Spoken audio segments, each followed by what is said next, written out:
Hello and welcome to my channel. I'm Snippy Joker, and on today's episode, we're going to phase 3 of this 3-part series of trying to figure out who is the overall best character to use in base damage, base movement speed, and base health. Now, and we already done the base damage both before Season 2 and then updated characters after Season 2. And we split it between tanks, healers, and DPS.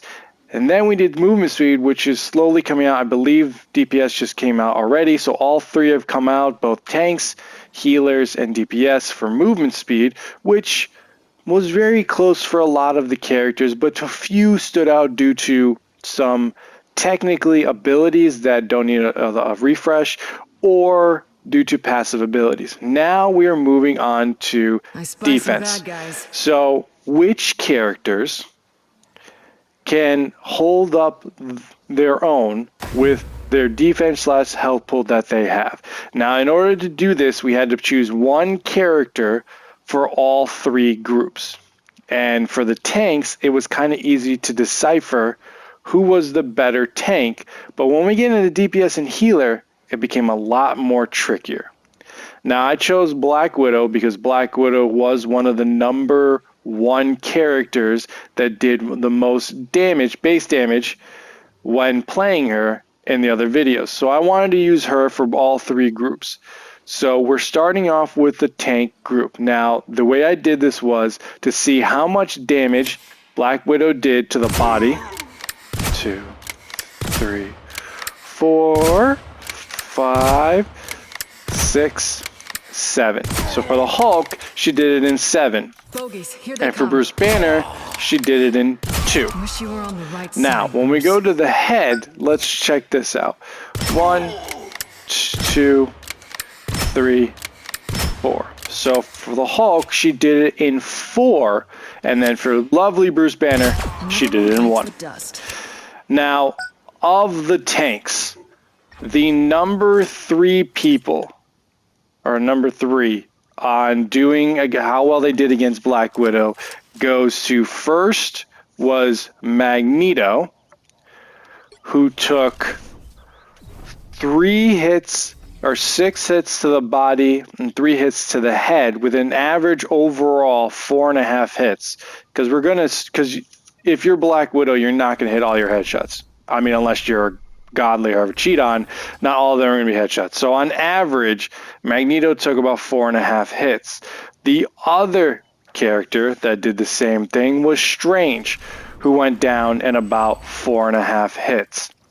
And then we have the Thing, who's also tied for third for 4.5 hits. And then Emma Frost, our new character, who was tied for 4.5 hits. Number 2, we'll start with Venom. Venom had 7 hits to the body and 4 hits to the head with using Black Widow. That's about 5.5 hits on average for Venom. Penny is the next one. Same thing, 5.5 hits, where again we're doing about 7 hits to the body, 4 hits to the head. And the other number 2 character was Captain America, with again sitting at around 5.5 hits. Right? Yeah, 5.5. Now, when it comes to Thor was a little different. Thor, who I didn't expect this, even with the buff, was 5 hits to the body and 4 hits to the head, putting him at 4 hits overall and being one of the weakest characters for survivability when going up against Black Widow. So sadly, Thor is a runner-up. Now, the only other one that was kind of difficult to place was Hulk. Because Hulk, as you saw, took about 7 hits to the body and 4 hits to the head. However, because Bruce Banner is part of the Hulk package, he did it, 2 hits to the body and 1 hit to the head. So Hulk on average of 5.5 hits. Bruce Banner did it in 1.5 hits So on average, Hulk Banner is 3.5.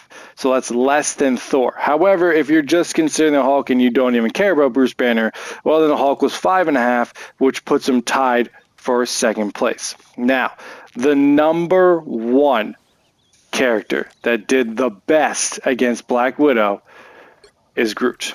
Groot, when I did it, was 8 hits to the body and 4 hits to the head. So that's an average of 6, which is 0.5 higher than the number 2 and way higher and 2 above Thor. Now again, this is without any abilities, anything extra added in, no debuffs, no buffs, no abilities, nothing. Because we know that Thor can add armor to himself, so can Venom. But when you're going up against Groot, unless you have good damage, which some of these characters do, Groot is a dangerous character to go against because of his survivability. So that is my list. Put in the comments what you think of my list, if you approve of it, or if you say, nah, I think that's wrong, maybe it's another character. Who do you think is going to be the top characters in DPS and healers? Who do you think is going to be the top character overall? Put it in the comments, sub for more content. Please like the video. And again, if you're looking for more single-player content and not multiplayer, I have Snippy Joker 2.0. If you're looking for more short-form content, I have Snippy Joker Shorts. And then, of course, if you're on social media, follow me on TikTok, Twitter, and Instagram. I thank you for watching, and next time on Snippy Joker.